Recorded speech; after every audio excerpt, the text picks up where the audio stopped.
You see how simple that was? You guys notice how he started smiling as soon as we pumped up the feelings and we pumped up like, hey, bring up that because sometimes our brain just doesn't even know what it means to be successful. We don't let it go there. So we can guide ourselves like, well, who's there? Like everybody's cheering me on. I'm feeling all this great joy and pride of like I did it. This feeling of accomplishment. And all of a sudden, literally your physiology changes, right? You start smiling. If you're mad and you smile, you won't be so mad. This is the whole mind body connection. And as soon as that picture was clear on your screen, boom, anxiety was gone.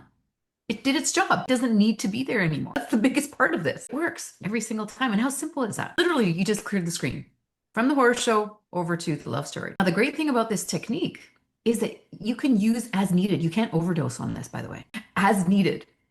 So if you get these thoughts again, anytime you're going through this 90-day program, you start getting these thoughts of anxiety, just stop and say, you know what, I'm going to go to the end. What's the successful completion of this? All of a sudden, anxiety disappears. And it allows you to stay in that moment and not have that energy being sucked out, thinking of all the ways that, it could go wrong, right? It hasn't gone wrong.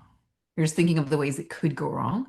And now you just shift it to it actually going right. The bigger piece of this, just tying it back to the role of the unconscious mind, keeping you safe and running your body. The unconscious mind doesn't know where you're going with the horror show thoughts, etc. It doesn't know if it can keep you safe out there because it hasn't been there yet before, right? And so that's why it's bringing up the anxiety, recognizing that you're not focusing on the right thing and let's get you on the right path. When you take it out 15 minutes past the successful completion of the event, you've literally shown it that you are alive. You survived that.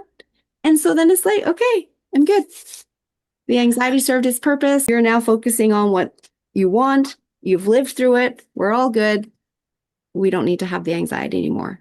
And because it's the home of the emotional body, it can release that from your body. It's brilliant.